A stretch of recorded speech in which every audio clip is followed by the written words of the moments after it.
Donc, j'ai une tâche très facile maintenant qui est celle de présenter Angèle. C'est trop facile, en quelque sorte. Donc, vous connaissez tous Angèle, vous savez, de mon point de vue, ce que je peux dire, c'est qu'elle a été un maillon essentiel de la connaissance du français à l'EDA, de la littérature française.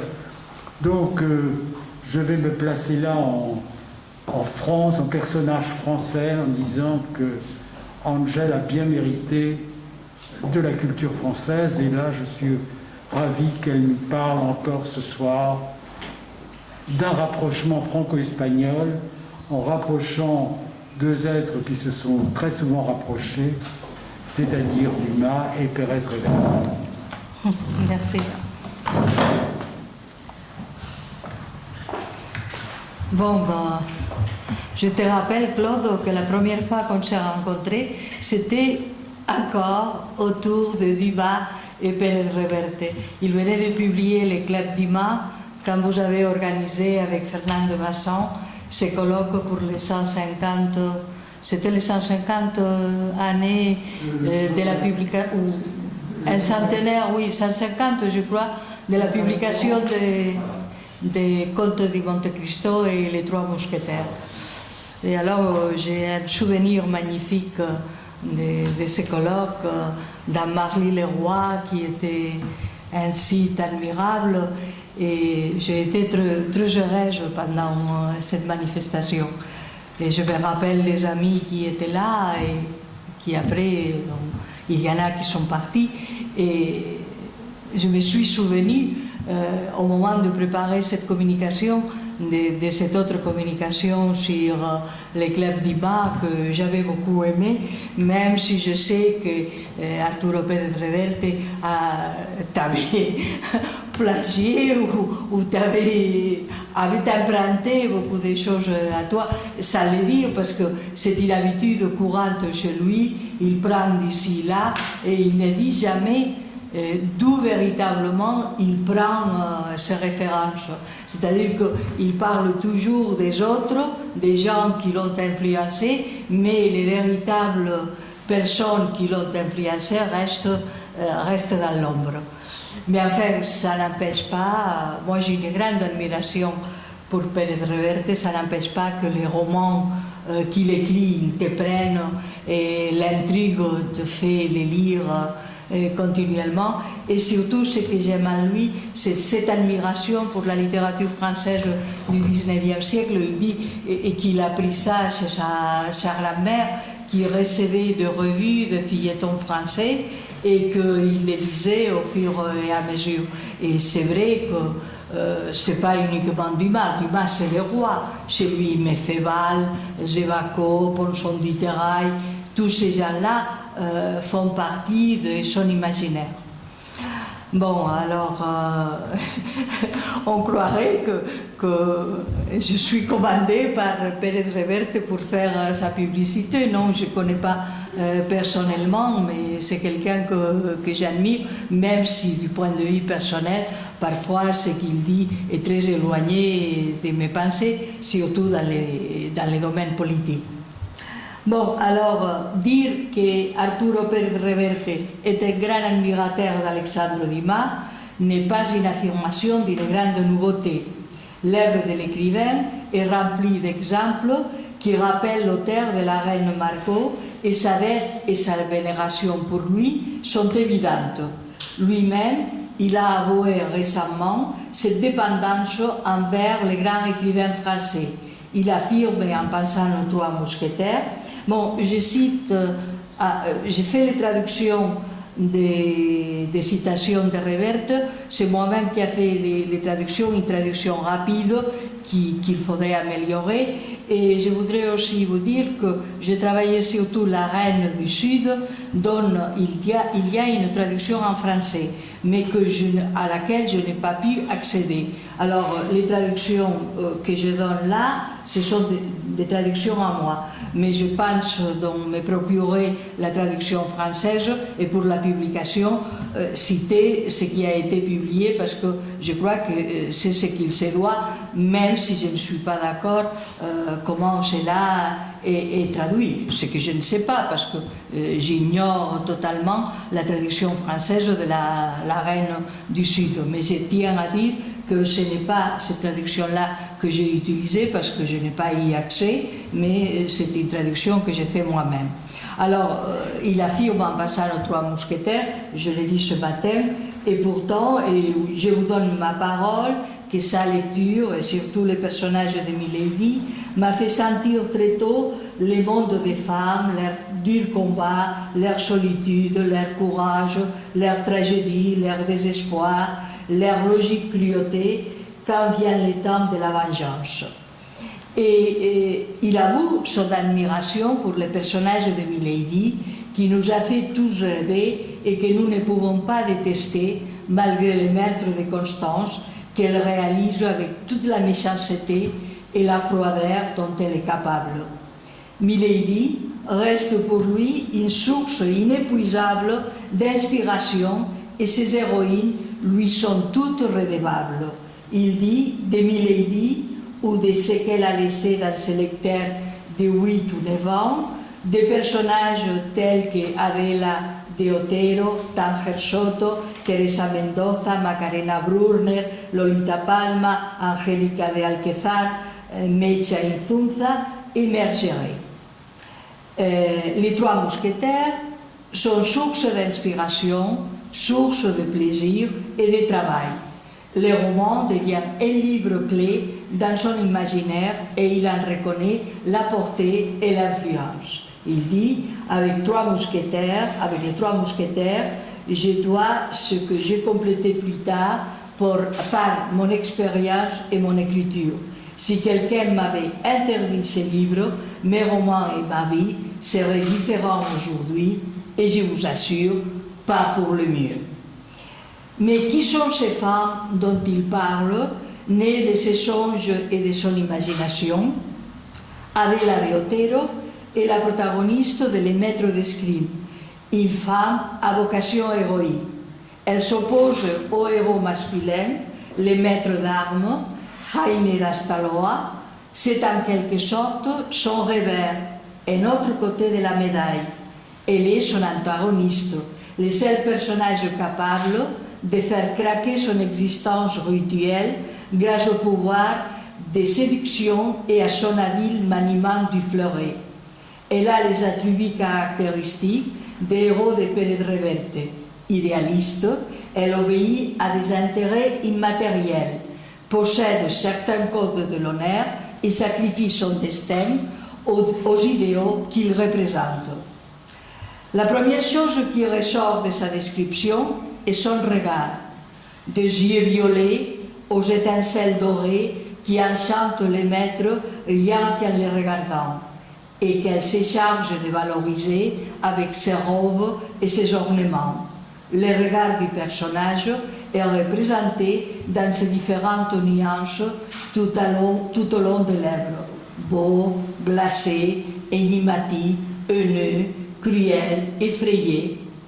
Son sourire énigmatique est également remarquable, marqué par une cicatrice sur le coin de sa bouche.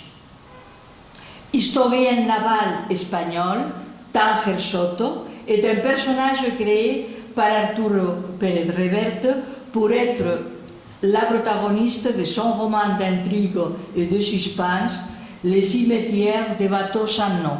C'est la traduction française de ce que, en espagnol, est intitulé La Carta Esférica. En français, on a traduit Le cimetière des bateaux sans nom. Ouvrage publié l'an 2000. Elle travaille pour le musée naval de Madrid. Il s'agit d'une femme mystérieuse et attirante qui, avec l'aide de Coy, un pilote écarté du service, tente de récupérer les restes du bateau jésuite Dei Gloria dans les eaux près de Carthagène. L'écrivain la définit ainsi. Quand une femme, et c'est Pérez Reverte qui parle, quand une femme comme Tánger Soto, la protagoniste de mon roman, décide de se battre, de lutter, d'aller de l'avant et de réaliser son rêve, elle est plus courageuse, plus dure, plus dangereuse que n'importe quel homme que nous connaissons. Mais c'est normal, la femme se bat plus dur car les hommes, nous échouons et nous partons avec d'autres hommes pour prendre quelques bières et nous consoler.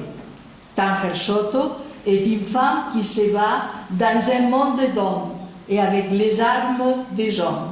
Elle est dure, cruelle et déterminée, car elle sait qu'au moment où elle faiblira, elle sera engloutie par l'environnement masculin. Elle a un rêve et veut le réaliser, même si elle doit se battre pour cela.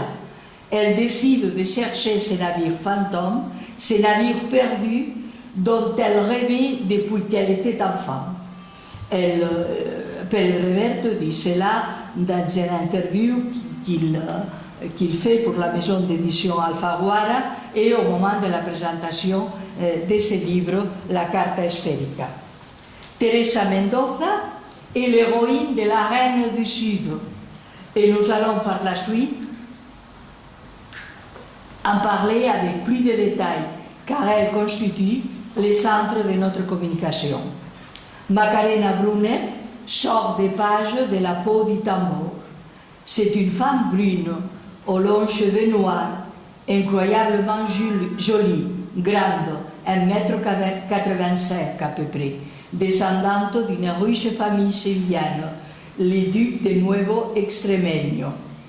Elle ressent une grande attirance pour Lorenzo IV, l'envoyé du pape, pour trouver une solution au destin d'une vieille église qui préoccupe la jeune femme, qui fera l'impossible pour qu'elle ne soit pas démolie, car elle la considère patrimoine de Séville et parce que sa famille y est enterrée. Nous trouvons Lolita Palma dans les romans Cadix ou La Diagonale du Fou. À nouveau, c'est la traduction française d'un roman intitulé par Pérez Reverte en espagnol El Asedio. Et alors, en français, on a traduit Cadix ou La Diagonale du Fou. J'imagine que c'est pour expliquer un peu le sujet du roman. Il s'agit de Lolita Palma, d'un personnage fascinant.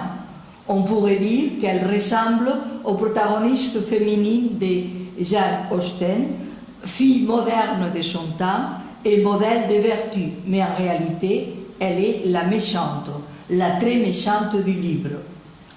Elle semble, en apparence, une femme aux sentiments tiraillés entre moralité et liberté. Sa position par rapport à l'entreprise familiale lui faisait réprimer une femme passionnée, dévouée et courageuse. Mais c'est un leurre. Sa fausse sérénité, si louée au cours de l'histoire, ne laisse entrevoir qu'une femme froide et calculatrice. Son égoïsme et son ambition l'amènent à utiliser des sentiments nobles et sincères d'un homme endurci par une vie qui n'a pas été facile et qu'elle trompe de manière civiline, sachant l'engouement qu'il ressent pour elle. Elle, en revanche, n'en veut pas. Cela ne la dérange pas de lui demander de risquer sa vie pour l'argent, pour sa position sociale. Elle révèle finalement sa véritable condition et sa méchanceté. Elle essaie, sans y parvenir, d'avoir pitié de l'homme qui a une fin aussi imméritée dans les romans, mais elle ne réussit qu'à sentir du dégoût pour lui, et c'est pourquoi elle le laisse allonger là, sous une promesse qu'elle ne tiendra jamais. Angélica de Alquezar appartient au monde du capitaine Alatriste. Dame aragonaise, née en 1611 ou 1612, orpheline très jeune, elle fut recueillie et éduquée par son oncle Louis d'Alquezar, secrétaire du roi. Introduite à la cour, elle devint ménina de la reine et elle entretient avec Íñigo Balboa, qu'elle rencontra en 1623, une relation ardente et orageuse d'amour et de haine qui atteignit son apogée vers 1630-1634. D'une beauté céleste, elle fut représentée par Velázquez vers 1637. Elle mourut jeune, sans avoir atteint 30 ans, avant 1640. De la première évocation d'Angélique, dans les premières pages du premier volume et dans tous les romans, sa magnifique beauté est toujours liée à certains côtés noirs et diaboliques, et on insiste fréquemment sur son caractère pervers. Cet aspect s'oppose clairement à son nom Angelica, qui évoque l'impression d'un ange. Et je cite Reverte, Angelica d'Alquessar, perverse diabolique, comme seul le mal peut l'être incarné dans une fille blonde de 11 ou 12 ans. Mencha Izunza est, avec Max Costa, la protagoniste de El tango de la vieja guardia, le tango de la garde vieille, en français. Max Costa est beau, danseur de salon professionnel sur les navires et les hôtels de luxe, gigolo, voleur. On le retrouve au moment où il pose ses yeux sur une pièce d'exception, la belle Mencha Izunza de Grenade, fille des rois des eaux minérales et épouse du célèbre compositeur Armando de Troyen, de 40 ans, qui a 20 ans de plus que sa femme, ami de Picasso et Stravinsky. Mencha est riche, bourgeoise, elle s'ennuie un peu et se laisse prendre au sortilège qui émane de Costa. Ils tombent amoureux l'un de l'autre, mais le monde les oppose tout en les réunissant de temps en temps. Ils sont beaux, ils sont jeunes et ils attirent tous les regards. L'intrigue est servie. Ces quelques traits essentiels de ces héroïnes de Reverte, mentionnés par lui dans son article, peuvent rappeler sans aucune difficulté au lecteur de Dumas l'ombre de Milady, personnage dont la beauté et la cruauté séduisent malgré appartenir au monde des méchants. Reverte est aussi un lecteur de Dumas et d'une manière plus générale un lecteur du roman feuilleton français de la deuxième moitié du XIXe siècle. Mais sa prédilection pour les contes de Monte Cristo se manifeste à plusieurs reprises tout au long de sa carrière d'écrivain. Quelques exemples suffiront pour les montrer. Il publie en 1988 El Maestro de Esgrima, le maître d'escrime, dont le protagoniste, Jaime de Astaloa, est un homme qui incarne les valeurs de l'honneur, l'honnêteté et la fidélité à un moment où le pouvoir de l'argent et les intrigues politiques occupent le panorama social. Le monde de l'escrime était présent dans les romans. Jaime cherche une botte qui signifierait la perfection de son art. Sa vie, tranquille et retirée, est perturbée par l'arrivée d'Adela Otero, qui prétend devenir son élève pour apprendre l'art d'escrime. D'une certaine manière, le monde évoqué par les maîtres d'escrime est un monde dumasien, le monde des trois mousquetaires où le duel et les combats avec l'épée sont rois. Et le titre rappelle un autre titre de Dumas très semblable, Les maîtres d'armes, même si le sujet est très différent de celui de Reverte. En 1993, il publie Les Clercs Dumas, véritable hommage, comme son titre l'indique, à Alexandre Dumas. Là, les trois mousquetaires sont clairement présents et l'intertexte domine une grande partie du roman. Nous l'avons analysé ailleurs, dans ce colloque dont je vous parlais tout à l'heure. Les personnages de Liana Taillefer évoquent Milady et expriment la profonde admiration que l'auteur du roman ressent pour ces personnages féminins. Toujours, et je cite un morceau de ce roman, toujours serait-il, Liana Taillefer se rapporte aux trois mousquetaires. Pourquoi serait-il plus vertueux certains tueurs qui utilisent les femmes, qui acceptent de l'argent de leur part, qui ne pensent qu'à grandir et faire fortune, et pas une Milady, intelligente et courageuse, qui choisit un patron, Richelieu, et le sert avec loyauté, risquant sa vie pour lui? En 1996, il publie Les Capitaines à la Triste, le premier de toute une série de livres où il essaie de refaire le monde de Bretter dans la meilleure traduction du roman de Cape et d'Épée qui évoque le XVIIe siècle espagnol. Dans les premiers chapitres de l'ouvrage, nous retrouvons à nouveau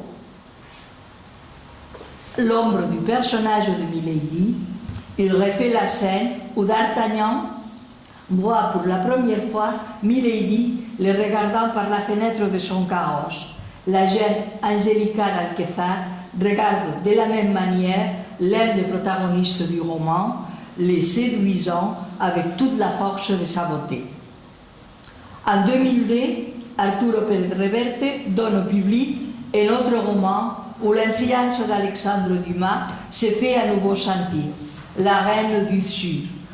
Cette fois-ci, même si Teresa Mendoza rappelle par certains traits Milady, l'intertexte privilégié est le Comte de Monte Cristo, dont la jeune femme est la réincarnation. Le monde évoqué par l'écrivain est le monde des narcotrafiquants, et il va nous en donner un portrait assez détaillé. Teresa Mendoza est mexicaine. Elle habite Culiacán, à l'état de Sinaloa. Elle est la maîtresse de Guerrero Dávila, trafiquant qui aime piloter des avions et qui travaille pour les autres. Elle est jeune et belle. Elle sait que son destin dépend de son homme. Un jour, le téléphone sonne pour lui annoncer la mort de Guerrero. Sa vie ne vaut plus rien. Il ne lui reste qu'à suivre les conseils de son amant et à essayer de sauver sa vie en fuyant. Elle va être aidée par leur protecteur Epifanio Vargas, à qui elle donne l'agenda de Guerrero en affirmant qu'elle ne l'a pas lu.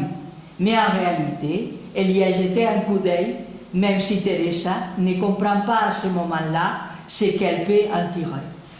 Don Epifanio est touché par sa beauté et par sa faiblesse et lui facilite la fuite. Elle se rend à Madrid et de là, les contacts de Vargas l'aident à partir pour Melilla, où elle commence à travailler dans un bar à cocktail où elle rencontre le Galicien Santiago Fisterra.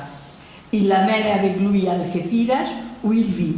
Il possède un petit bateau à moteur et il travaille à la contrebande. Ils sont heureux, tout va bien. Teresa devient son second jusqu'au moment où il tombe dans un piège. Fisterra meurt et Thérèse va en prison. Là, elle rencontre Patricia O'Farrell qui l'initie à la lecture. Quand elle sort de la prison, Patty lui avoue qu'elle possède caché un paquet de cocaïne. Elle le récupère et font un marché avec le trafiquant Oleg Jaksikov, grâce à qui, petit à petit, Teresa devient la reine des narcotrafiquants au sud de l'Espagne. Elle est riche et puissante. Patty O'Farrell, toujours à côté d'elle. Elle prend un avocat qui l'aide dans cette entreprise comme amant, Théo Aljarafe. Les affaires ne cessent d'accroître sa fortune. Les narcos mexicains cherchent à l'abattre. Elle récupère ainsi un ancien ami de Guerrero Dávila comme garde du corps. Elle surmonte toutes les difficultés. Son ami Patty se suicide. Son amant Théo l'a trahi et elle le fait mourir, tout en sachant qu'elle est enceinte de lui. Tout à coup, son passé la reprend. Elle reçoit la visite d'un membre de l'ambassade mexicaine en Espagne et d'un agent nord-américain de l'agence antidrogue, DEA. Ils essaient de lui apprendre que Guerrero Dávila a été abattu parce qu'il était un collaborateur d'IDEA, ce qu'elle savait déjà car elle avait regardé son agenda. Mais ce qu'elle ne savait pas, c'est que celui qui avait ordonné sa mort était leur protecteur, Don Epifanio Vargas. Il veut devenir sénateur au Mexique et ses visiteurs lui proposent de déclarer contre lui pour l'empêcher et l'achever définitivement, car il est l'un des patrons de la drogue. Elle réfléchit et décide d'accepter. Elle revient au Mexique sous protection et après subir plusieurs attentats, elle réussit à déclarer contre Vargas. Elle s'enfuit après et elle vit probablement dans un endroit inconnu avec son fils ou sa fille. Et là se termine l'histoire. Cette intrigue est racontée par un narrateur avec toute probabilité l'auteur lui-même qui enquête sur Teresa Mendoza pour raconter sa vie, en interrogeant toutes les personnes qui ont eu quelque rapport avec elle. Elle est tout le temps sous les regards de ces narrateurs qui cherchent à découvrir et ses pensées les plus profondes, et ses amours et amitiés et ses désirs les plus cachés. Dans les premiers chapitres du livre, il nous donne la clé du roman en citant les contes de Monte Cristo quand il réussit à parler à Teresa dans son refuge en attendant de déclarer contre Vargas. J'ai toujours cru que les narcocorridos mexicains n'étaient que des chansons et que les contes de Monte Cristo n'étaient qu'un roman. J'en ai parlé à Teresa Mendoza les derniers jours lorsqu'elle acceptait de me recevoir entourée de gardes du corps et de policiers dans la maison où elle résidait dans le quartier de Chapultepec, Culiacán, État de Sinaloa.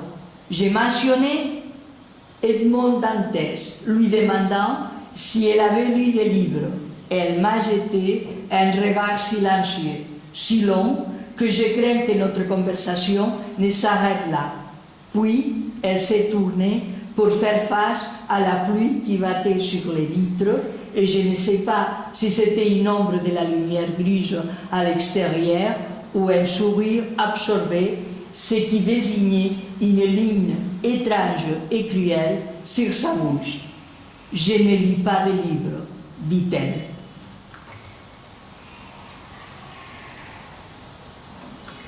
Et je suis qu'elle mentait, comme elle l'avait fait infinité de fois tout au long des dernières 12 années. Après cela, nous revenons en arrière et l'histoire de Teresa défile devant nos yeux.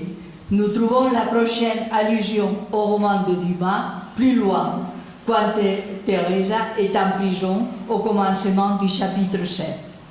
Et je cite, et en même temps, et là c'est une citation du roman de Dumas, et en même temps, Dante se sentait jeté dans le vide, traversant les airs comme un oiseau blessé, tombant toujours avec une terreur qui glaçait les cœurs.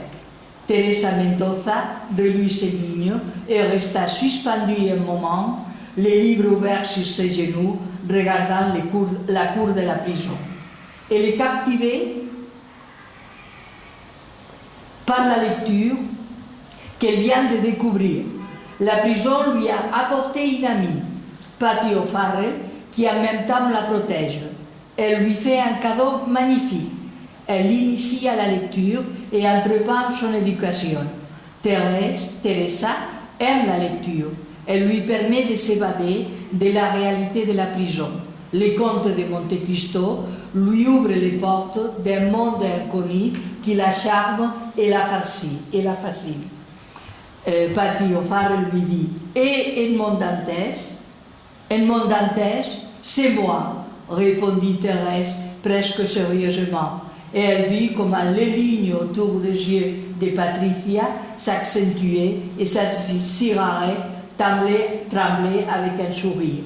« Et moi, dit l'autre, et toutes les autres », ajouta-t-elle en désignant la cour sans ouvrir les yeux, innocente et vierge, et rêvant d'un trésor qui nous attend quand nous sortons d'ici.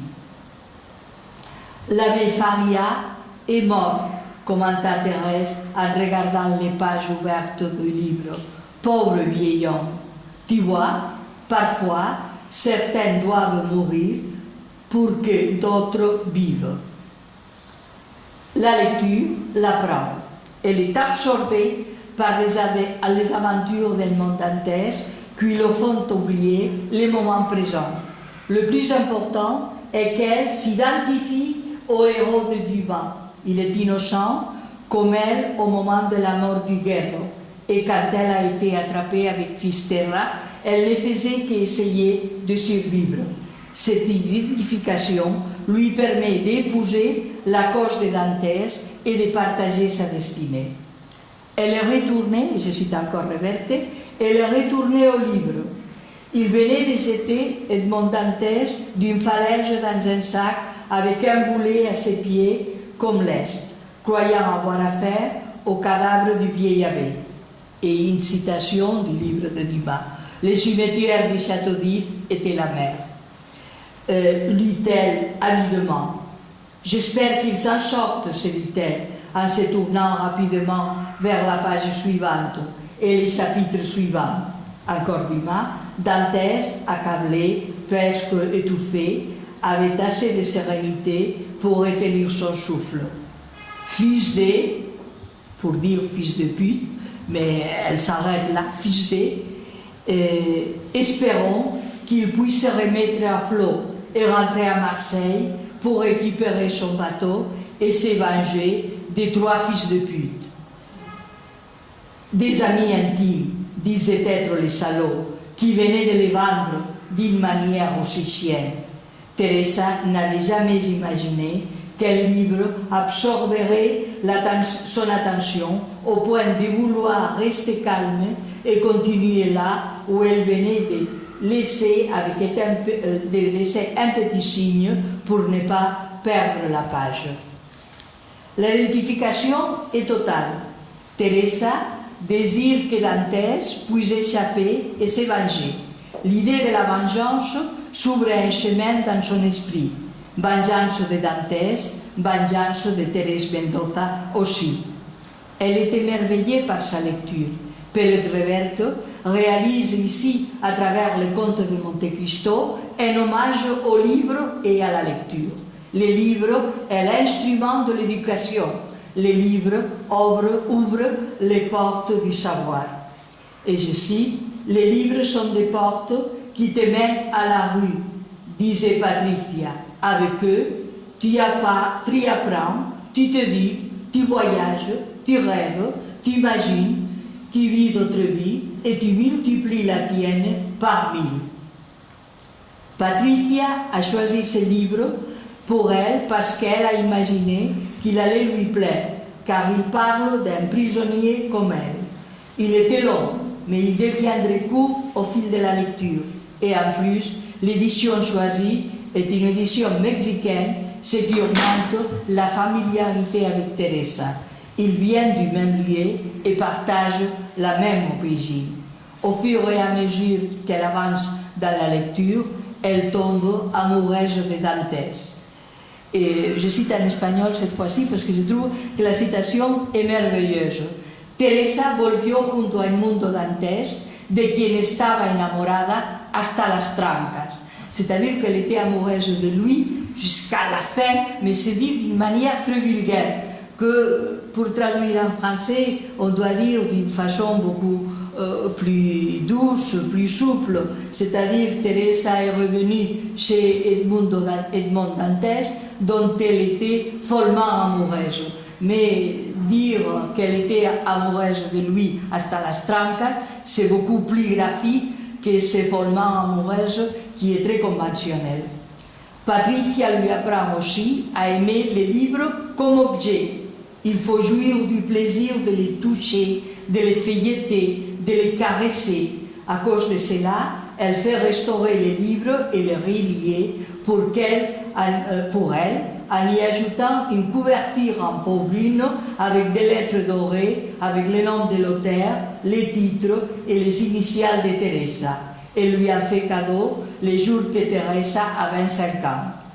Peu avant leur sortie de la prison, Patricia lui dit quelque chose qui la trouble. C'est en rapport avec les livres, mais c'est aussi en rapport avec leur vie à toutes les deux. J'ai un trésor caché à l'extérieur. Patty a finalement ajouté. Teresa entendit son propre rire avant de penser qu'elle riait. Fils de, commenta-t-elle, comme l'avait Faria. Exactement. Patty riait aussi, mais je n'ai pas l'intention de mourir ici.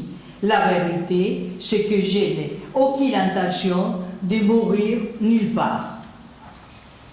C'est la première fois que Patty lui parle de ses trésors.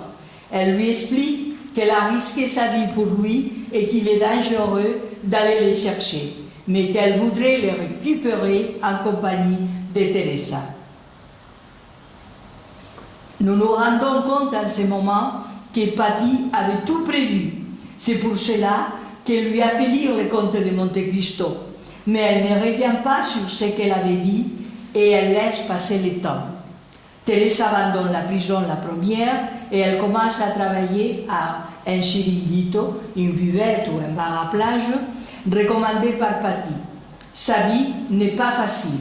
Elle travaille beaucoup, gagne peu, mais s'habitue petit à petit à sa nouvelle vie. Et je cite, l'abbé Faria, Teresa avait également terminé le conte de Monte Cristo et bien d'autres livres, et elle achetait toujours des romans entassés dans sa chambre de la pension. Donc l'abbé Faria n'était pas du genre à considérer la prison comme un foyer.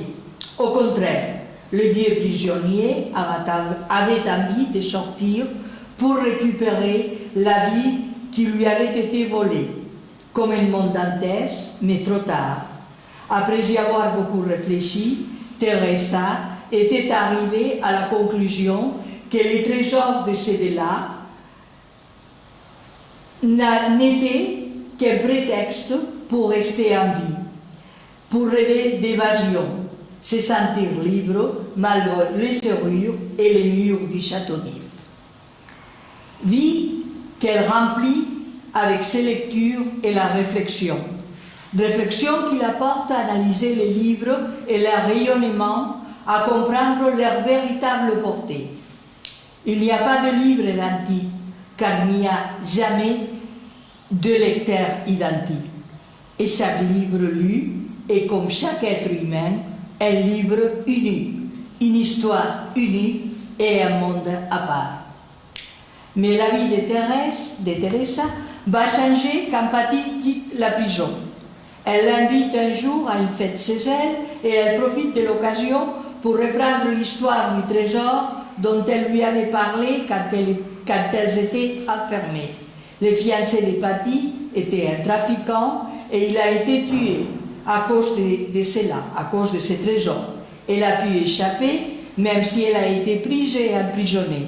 Mais elle a gardé le secret d'une demi-tonne de cocaïne qu'elle a cachée et qui peut faire en ce moment leur fortune à toutes les deux, car elle propose à Teresa une association.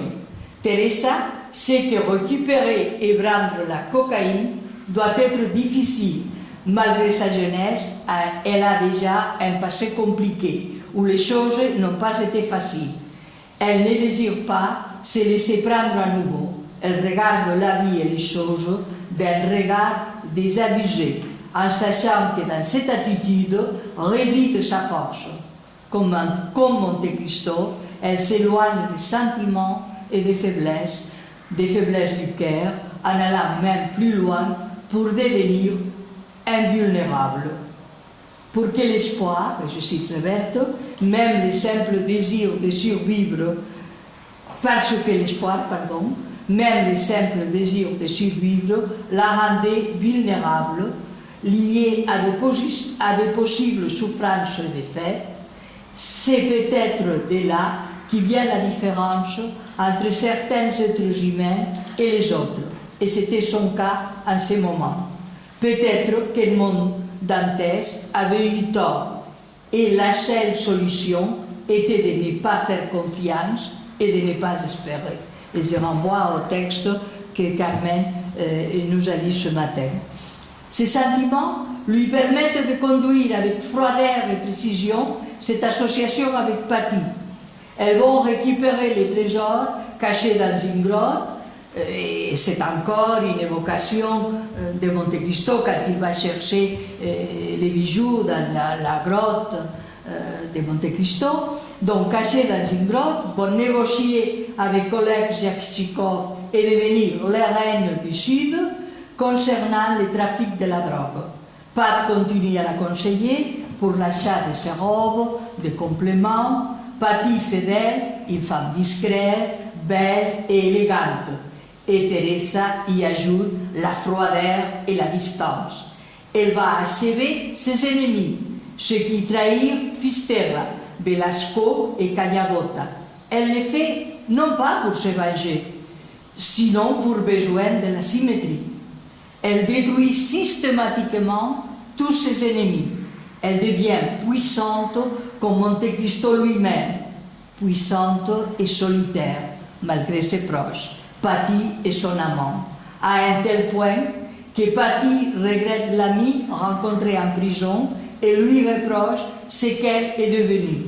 Et je cite, « Peut-être que je me suis trompée de mon Dantès, avait-elle commenté Patti. Cela, ce n'était pas ça, ce n'était pas toi. Je n'ai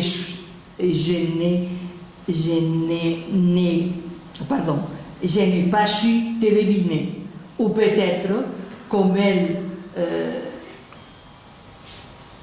elle le dit à une autre occasion, son nez poudré et ses yeux troubles, la seule chose qui se passe, c'est que tôt ou tard, l'abbé Faria quitte toujours les lieux. Malgré la fidélité de Teresa, Patti O'Farrell est déçue. Elle attendait quelque chose de plus, un autre type de complicité, une amitié plus profonde. Elle se sent de trop. Elle sait que sa destinée, comme celle de l'abbé Faria, est de laisser celle Teresa, mais elle ne veut pas quitter les lieux. Et je sais, Teresa lui dit, et je sais de quoi il s'agit. C'est pourquoi tu me regardes étrangement, parce que tu penses avoir trop donné pour peu. L'abbé Faria a avoué son secret à la mauvaise personne, n'est-ce pas? Le jet de Patti brillait dans les noirs, une lueur douce et jumelle reflétant la clarté extérieure. Je ne t'ai jamais rien reproché, dit-elle à voix basse. Teresa préfère affronter les choses de face, mais on ne peut rien changer.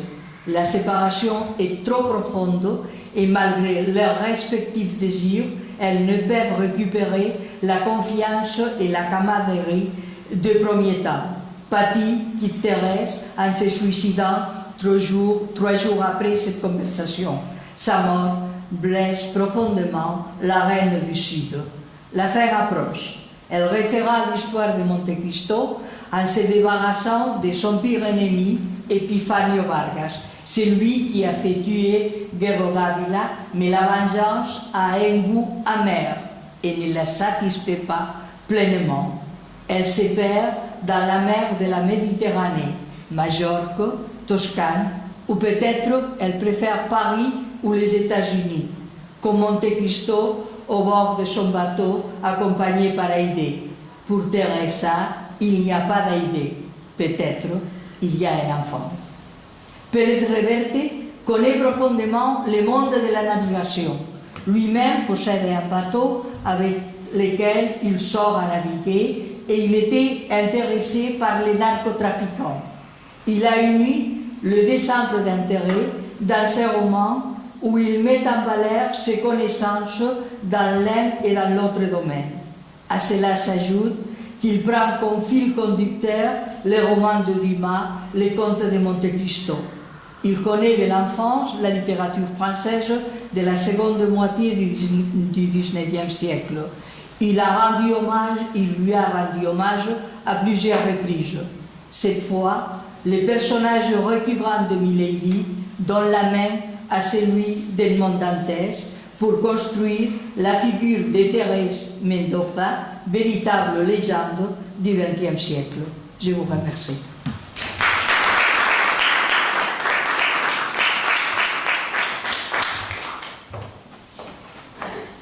Nous allons remercier Angèle pour cette plongée dans le monde de Pérez Reverte. C'est assez passionnant de voir quelle utilité dans la Reine du Sud Pérez Reverte a pu utiliser le texte primitif de Dumas pour écrire un autre texte. Il y a un côté de palinceste extrêmement intéressant dedans. Et je pense que vous aurez des questions à poser. Pour moi, ça a été connaissant pas Pérez Reverte, ou du moins pas la Reine du Sud, j'ai été tout à fait passionné par ce côté intertextuel qui existe dans ces deux œuvres.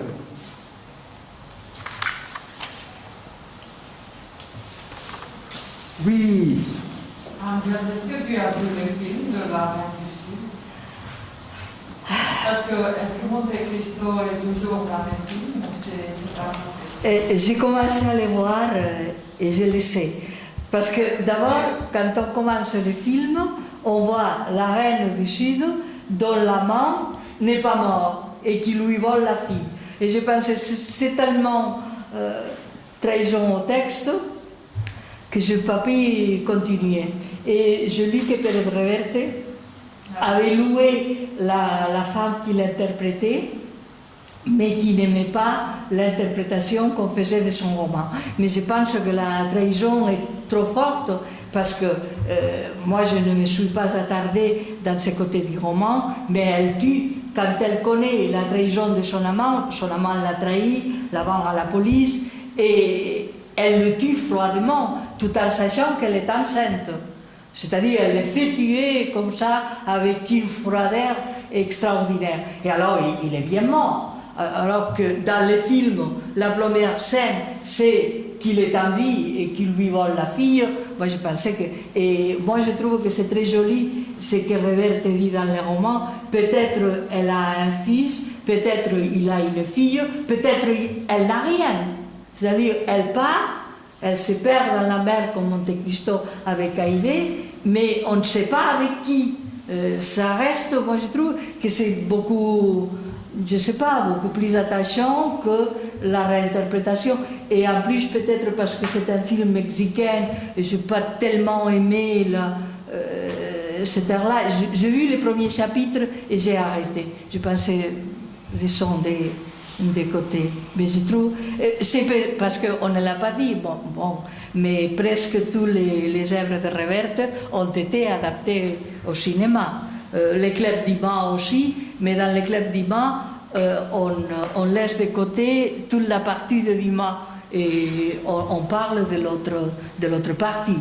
Pourtant, j'aime bien l'adaptation du Maître d'escrime. Moi, je trouve que là, c'est bien fait. Et moi, je n'ai pas vu la peau du tambour, il a aussi été adapté. Presque tout a été adapté. Il a eu un grand succès. Il faut dire que nous, on l'a rencontré à Pérez Reverte à un colloque, je ne sais pas si tu étais là, à Valence, où il est venu, toi tu étais à Valence, quand il est venu, il était très simple, il a bien reconnu qu'il avait une dette avec les écrivains du feuilleton du 19e siècle, et il a dit qu'il utilisait leur méthode, et que ça lui fonctionnait très bien, et il était plongé, disons, dans l'écriture du 19e, et en effet, il y a des histoires, et il y a des manières d'écrire qu'il refait. C'est-à-dire, moi je lis un article où l'on disait qu'il présente, normalement il présente le livre en mettant toujours au commencement une espèce comme un prologue où il présente la chose et laisse l'intrigue dans le public. Et alors, après, il revient à l'histoire, mais il y a toujours cette question qu'il a présentée dans ce prologue, qui se prolonge jusqu'à la fin, où il dévoile finalement ce qu'il arrive. Et on dit que ça, c'était quelque chose qu'on faisait les écrivains feuilletons, ou les écrivains du 19e, et même Dumas lui-même.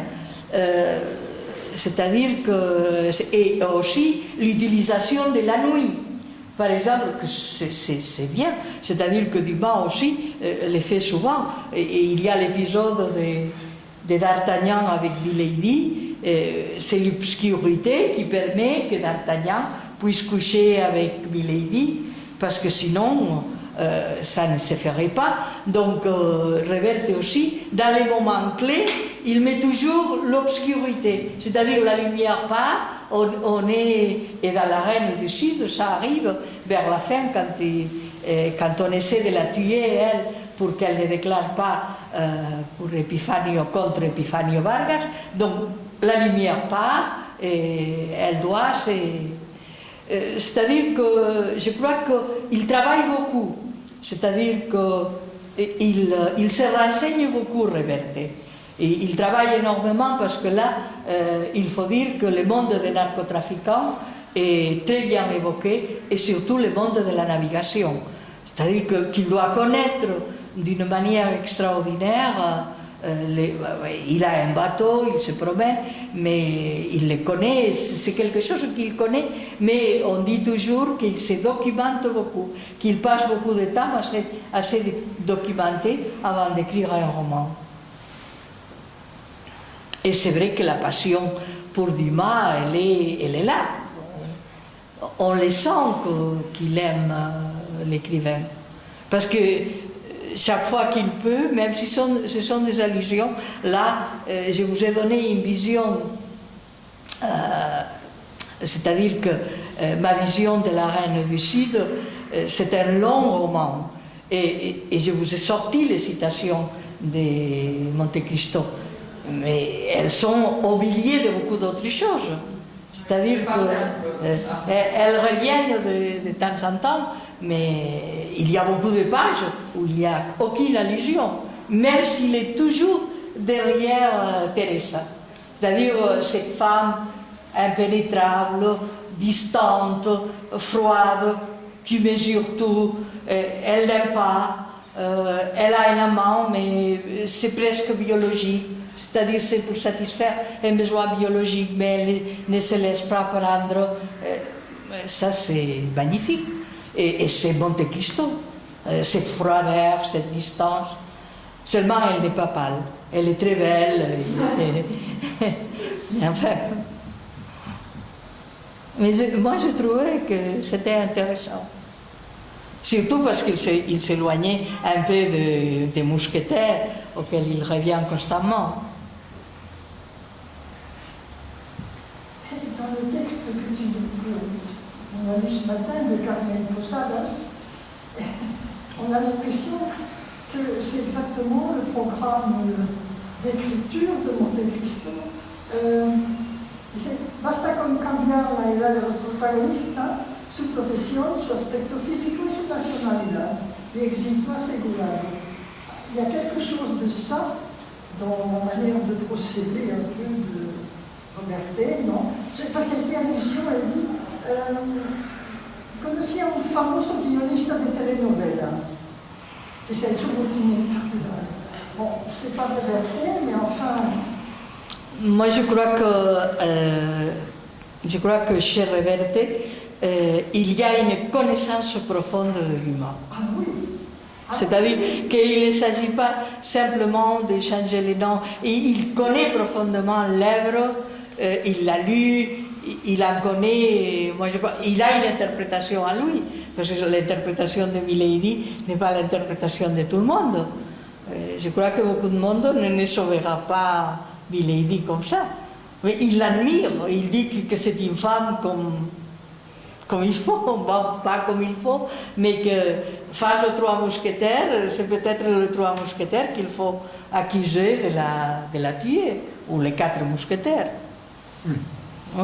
C'est-à-dire qu'il y a, c'est une interprétation à lui, mais il y a une lecture profonde de l'œuvre. Je crois qu'il connaît les textes qu'il cite, il les connaît. Pas tous peut-être, mais qu'il connaît profondément ce qu'il cite. Et ça vient pas d'une lecture superficielle, mais qu'il y revient de temps en temps. Mais est-ce que ça n'a pas un rôle légèrement ironique par rapport à cette histoire de trafiquant de drogue, ce rappel d'une réalité plus noble? Est-ce que ce n'a pas, justement, est-ce que c'était pas ressenti comme une certaine ironie par par le lecteur qui connaît aussi Monte Cristo. Il y a le rapport, c'est intéressant cette citation, lorsque le lecteur lui-même connaît Monte Cristo. Oui, mais je crois que mal, mais... dans la description du monde de drogue, il n'y a pas d'ironie de la part de Roberto. Il y a une profonde connaissance. C'est-à-dire que là, je dis que ma lecture est un peu... c'est-à-dire qu'elle n'est pas complète, dans le sens que je ne sens que... mais dans les textes, Monte Cristo, c'est l'anecdote. C'est-à-dire, moi, je m'intéresse à cela parce que j'aime l'image et je pense qu'il faut insister sur ça, mais c'est un roman de 500 pages et je vous y lis presque toutes les citations. Oui, mais il y a quand même cette idée justement de premier texte primitif sur lequel on crée un autre texte. Oui, oui, ça d'accord. Assez étonnant. Oui, mais le monde des narcotrafiquants est très important et il les connaît très bien. Et aussi, c'est-à-dire, il décrit d'une manière admirable les trafics de drogue dans le sud de l'Espagne, entre Gibraltar, Algeciras, et tout ça qui est une réalité.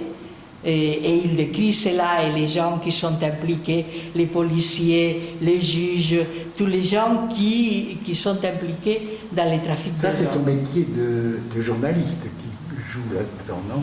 Oui, c'est-à-dire qu'il utilise évidemment les moyens de journalisme pour faire des enquêtes. Il fait des enquêtes. Là, le roman est raconté par un narrateur qui doit être Roberto lui-même et qui fait des enquêtes. C'est-à-dire qu'il bâtit l'histoire de Teresa à travers les enquêtes qu'il fait aux différents personnages.